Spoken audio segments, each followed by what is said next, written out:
మంచిది. మన ప్రభువును, మన రక్షకుడైన ప్రభువైన యేసుక్రీస్తు నామములో మీ అందరికీ కూడా హృదయపూర్వకమైన వందనాలు తెలియజేస్తా ఉన్నాను. మన ప్రభువు ఆ దినాల్లో చెప్పినటువంటి మాటల్లో ఒక మాట, నీవు ధర్మము చేయనప్పుడు నీ కుడి చేతితో చేసినది ఎడమ చేతికి తెలియకుండా చేయాలని చెప్పి ప్రభు చెప్పారు.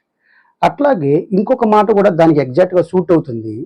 మనం చేసేటువంటి ప్రార్థన కూడా మనుషులకు కనబడవలనని కాక, పరలోకమందున తండ్రికి మాత్రమే కనబడులాగున మీ గదిలోనికి వెళ్ళి ప్రార్థన చేయాలని చెప్పి ప్రభు చెప్తున్నాడు. సో కనబడకుండా చేయాల్సినవి రెండు ఉన్నాయి. ఒకటి ధర్మము, రెండోది ప్రార్థన కూడా కనబడకుండానే చేయాలి. సో దేవుని బిడ్డలారా, మనము ప్రార్థనలు చేస్తున్నామని జనాలకి ఏమి తెలియాల్సిన అవసరం లేదు. మేము అన్ని గంటలు చేస్తాం, ఇన్ని గంటలు చెప్పాల్సిన అవసరం కూడా లేదు. నీ తండ్రికి నీకు మాత్రమే ఆ యొక్క అన్యోన్య సహవాసం నీకు తెలిసినదై ఉండాలి. శోధనలో ప్రవేశించుకున్నట్లు ప్రార్థన చేయాలి. ఆత్మ బలపడినట్లుగా ప్రార్థన చేయాలి. మిమ్మల్ని అడుగు వారికి మీరందరూ కూడా ప్రత్యుత్తరము చక్కగా ఇచ్చేలాగినా మీరు ప్రార్థన చేయాలి. అలాగే ప్రభువుని అడిగిన వారికి పరిశుద్ధాత్మ ఎంతో నిత్యముగా అనుగ్రహిస్తాడు కాబట్టి మనం ప్రార్థన చేయాలి. అలాగే మనము అనేకమైనటువంటి కార్యాలను విజయం సాధించడానికి ప్రార్థన చేయాలి. శత్రువులను మనము దీవించడానికి కూడా మనం ప్రార్థన చేసేటువంటి మనసు రావాలి. కాబట్టి ప్రియమైన బిడ్డలారా, ఇటువంటి ప్రార్థన మనము ఎప్పుడూ కూడా ఎవరికి కనబడకుండానే మాత్రమే చేయాలి.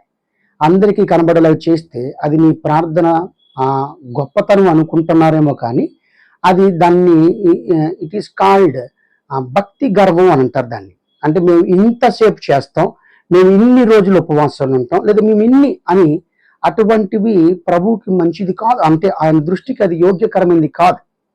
కాబట్టి కనబడకుండా చేయాల్సినటువంటి ధర్మముతో పాటు ప్రార్థన కూడా కనబడకుండానే చేయాలి. అది దేవునికి ఇష్టమైన యాగమై ఉండాలి. అట్లాగే మనం అందరి కొరకు కూడా ప్రార్థన చేయగలిగి ఉన్నారు.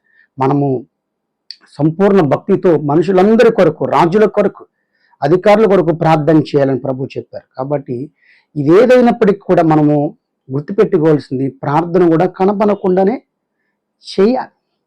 అలాగే కొన్ని సహవాసాలు ప్రార్థన ఉంటుంది, అదంతే అందరికీ ఉంటారు కనుక వాళ్ళ మధ్యలో చేయాలి. ప్రార్థనలు చాలా రకాలు ఉన్నాయి, కానీ నీ వ్యక్తిగత ప్రార్థన మాత్రం ఎవరికి కూడా కనబడకుండానే చేయాలి. అది ఇతరులు చెప్పుకోవాల్సిన అవసరం లేదని నేను ఆయన సేవకుడికి తెలియజేస్తున్నాను. కాబట్టి మీరు కూడా మీ ప్రార్థనను చేసుకోండి. అది చేసుకున్న ఇతరులు తెలియకుండా జాగ్రత్త పడండి. అప్పుడు పరలోకపు తండ్రి చేత మీకు ఫలం అధికంగా అనుగ్రహించబడద్దని ఆయన సేవకుడికి తెలియజేస్తున్నాను. God bless you, God bless to all. షాሎም షాሎም to all.